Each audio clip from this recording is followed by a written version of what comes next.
In a world desperate for new leadership and a fresh narrative, Ibrahim Traoré stands as the thunderous herald of the new African dawn.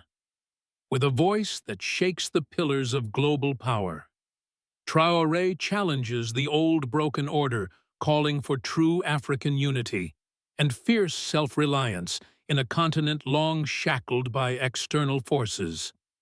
His vision is not mere rhetoric, but a rallying cry to awaken millions from dependency and division.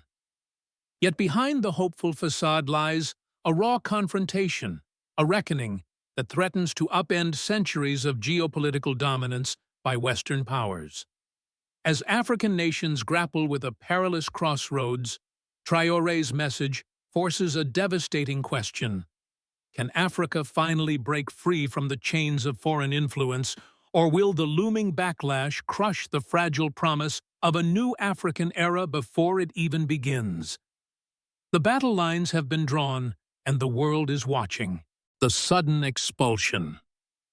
Washington's stark move against Ibrahim Rasul, just weeks after Ibrahim Traoré's electrifying call for African unity. The geopolitical storm clouds thickened this time with a brutal blow from Washington. The United States, wielding its diplomatic might like a hammer, announced the expulsion of South Africa's ambassador to the U.S., Ibrahim Rasul. The charge, according to U.S. Secretary of State Marco Rubio, Rasul was a race-baiting politician, a man who hates America and harbors contempt for President Donald Trump himself. The rhetoric was as sharp as it was raw, stripping away all pretense of diplomatic subtlety. Rubio didn't mince words. Rasul was declared persona non grata and given mere days to leave American soil. This was no routine diplomatic shuffle. It was a fierce public condemnation, a slap across the face to South Africa's government, and a signal flare in an escalating political showdown. The accusation that a sitting ambassador could be an agitator, fomenting racial tensions and undermining the U.S. president's authority was incendiary. It wasn't just a political rebuke, it was a declaration of hostility. For Washington, Rasul's outspoken criticism of Trump's administration, especially on issues like race relations and foreign policy, made him a target.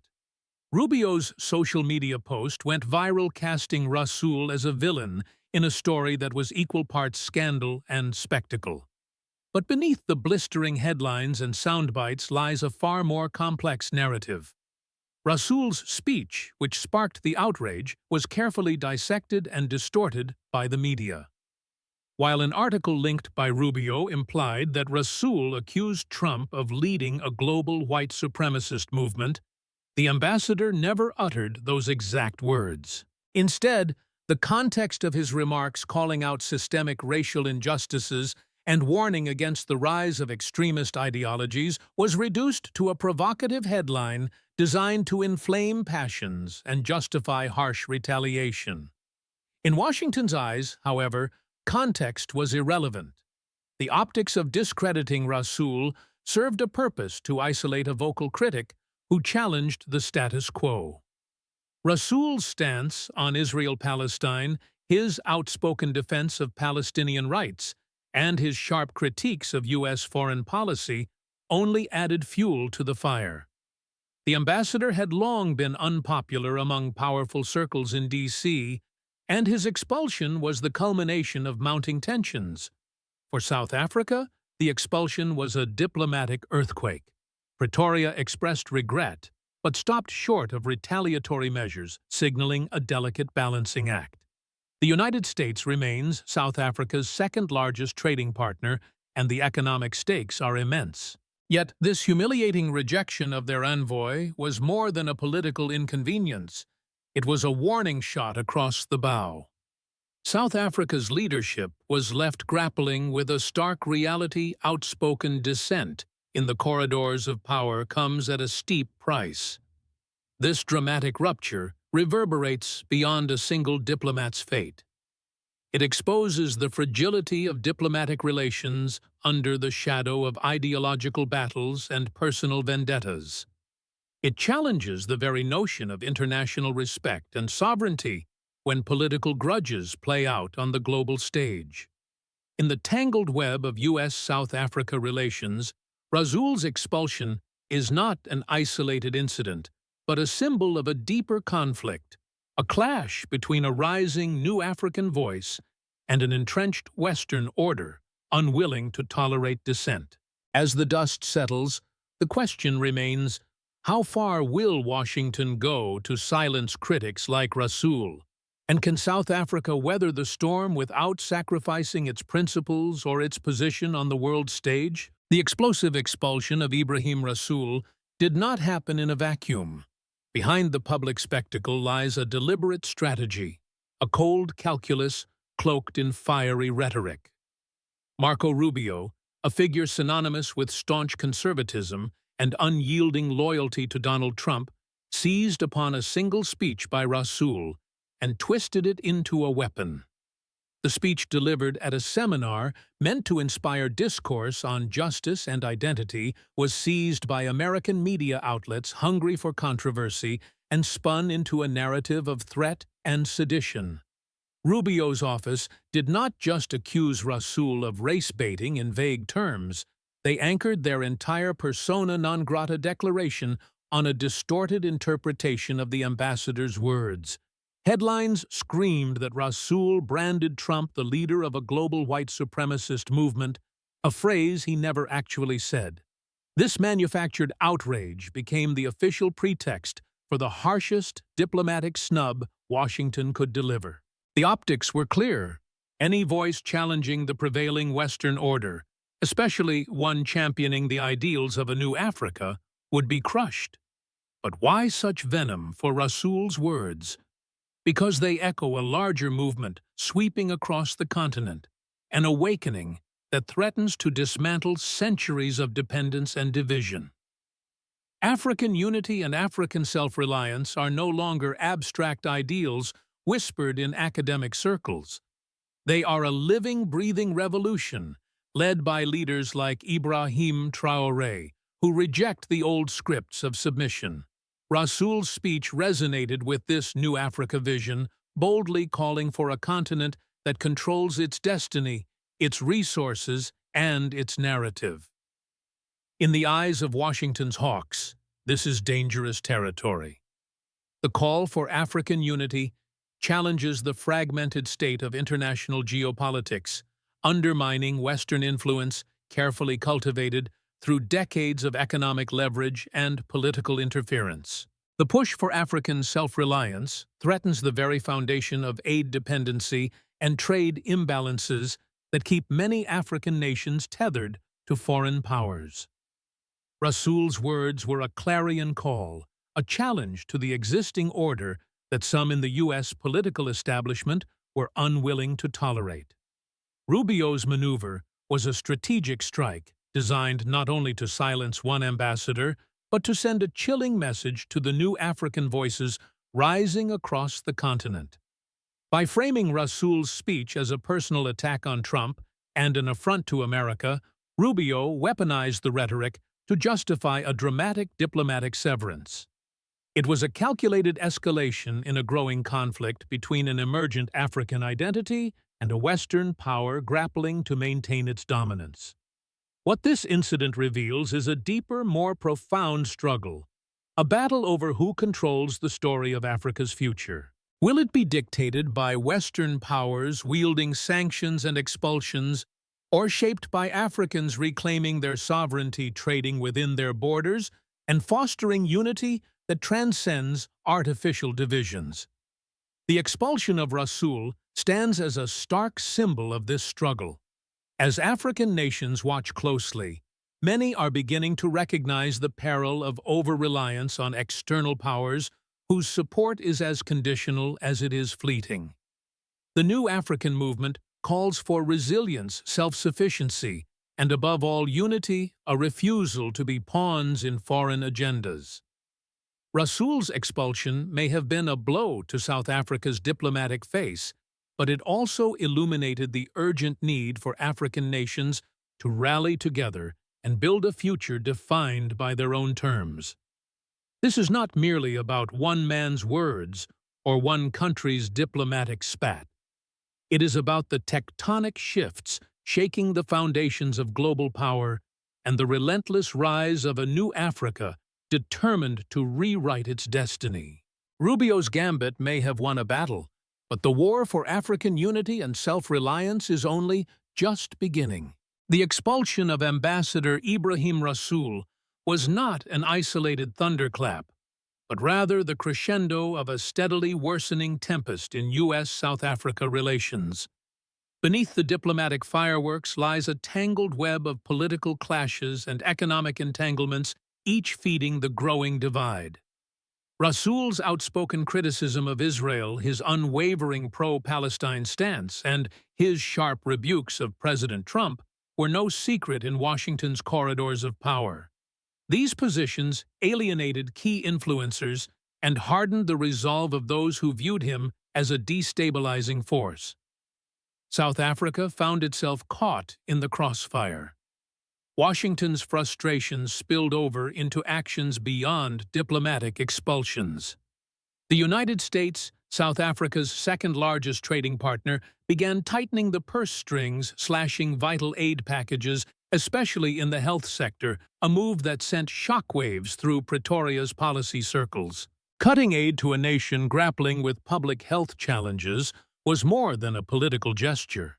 It was a warning shot, a tool of leverage signaling that Washington would not tolerate dissent. For South Africa, this was a double-edged sword.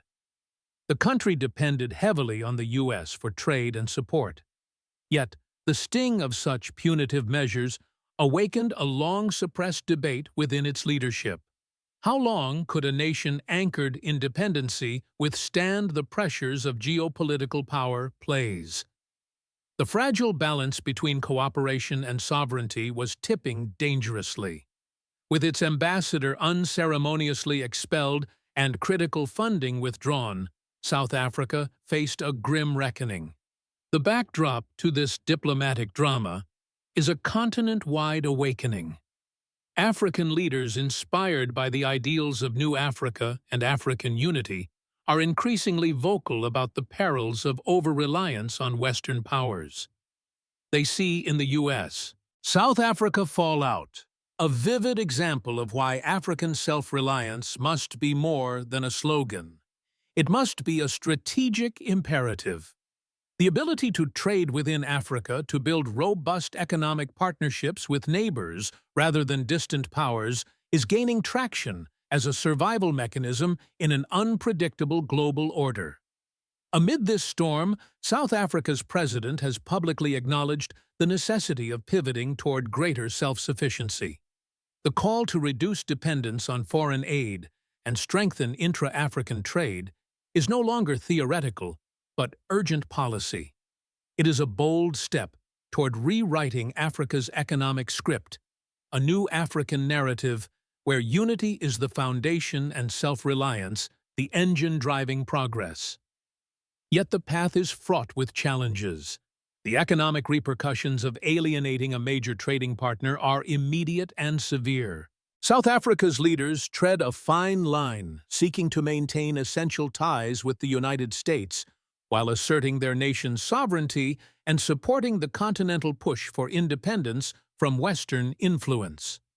The geopolitical chessboard is shifting, and the stakes could not be higher.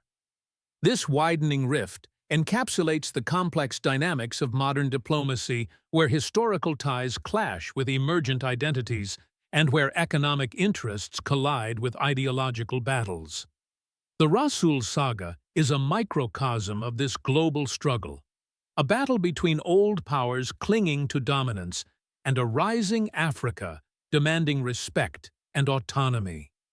The question now hanging over Pretoria is whether it can navigate these treacherous waters without sacrificing its core values or economic stability. The unfolding story between the United States and South Africa is a test of resilience, not just for one nation, but for an entire continent dreaming of a new dawn. In the wake of Ambassador Rasul's expulsion and the tightening grip of American sanctions, South Africa's leadership faces an unvarnished truth. The era of dependency is over. The harsh diplomatic slap from Washington serves as a brutal wake-up call not just for South Africa, but for all of Africa. It underscores the urgent necessity for African nations to build economic resilience and political autonomy through genuine unity and self-reliance. President Cyril Ramaphosa's response to the crisis was measured but resolute. He acknowledged the regret over the expulsion, yet he made it clear that Pretoria would not allow external forces to dictate its sovereignty or silence its voice.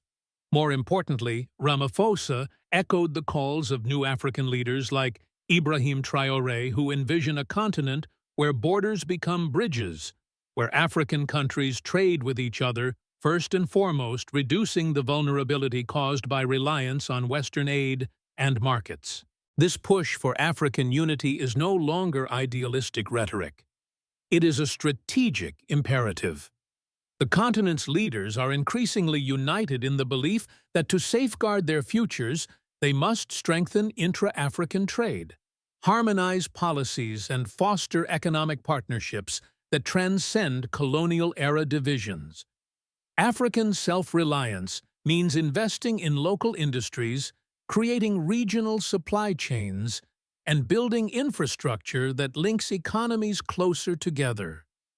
The stakes could not be higher. The United States is South Africa's second-largest trading partner, and any disruption in this relationship threatens to destabilize an economy already grappling with inequality and slow growth.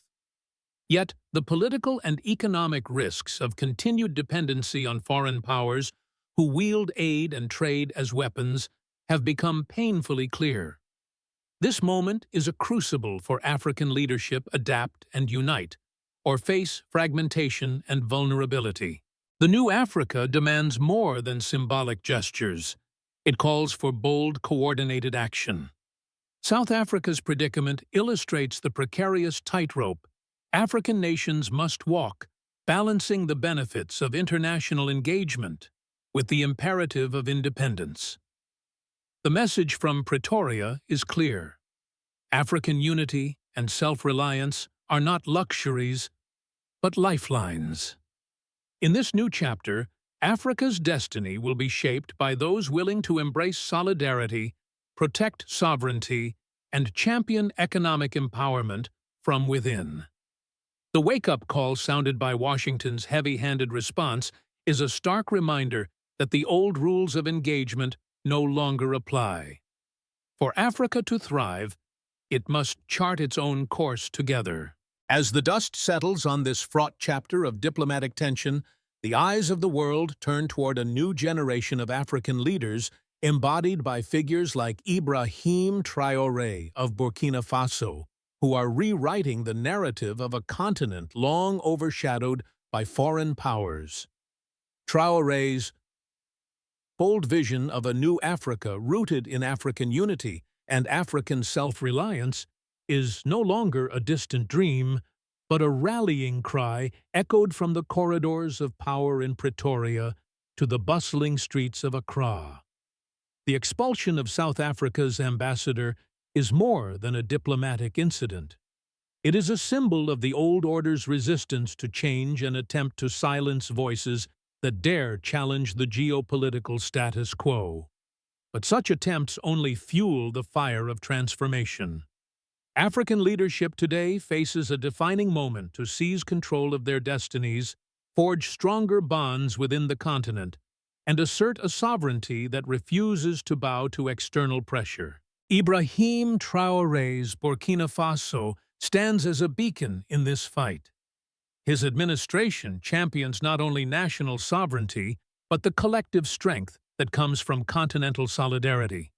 The new Africa he envisions thrives on mutual support, economic integration, and the cultivation of homegrown solutions to Africa's challenges. It is a call to break free from the chains of dependency and to build systems that serve Africans first. South Africa's struggle amid U.S. sanctions and diplomatic fallout underscores the fragility of relying too heavily on Western goodwill. The continent's future depends on leaders who understand that African unity is not just political rhetoric, but a strategic necessity. Economic self-reliance is the shield against coercion, the foundation upon which lasting peace and prosperity can be built. This is the moment when African leadership must rise with courage and conviction. They must transform setbacks into catalysts for change and conflicts into opportunities for solidarity. The path is arduous, fraught with risks and resistant forces. But the promise of a new Africa, a continent united, self-sufficient, and sovereign, is worth every struggle. The global power dynamics are shifting. The old guard may still attempt to impose their will through sanctions and diplomatic blows, but Africa's awakening is unstoppable. Leaders like Ibrahim Traoré and the broader African leadership are forging a future where African unity and African self-reliance are the cornerstones of a continent that finally writes its own story. In this unfolding saga, the new Africa is not waiting for permission, it is taking its rightful place on the world stage. And in that fierce determination lies the hope of millions.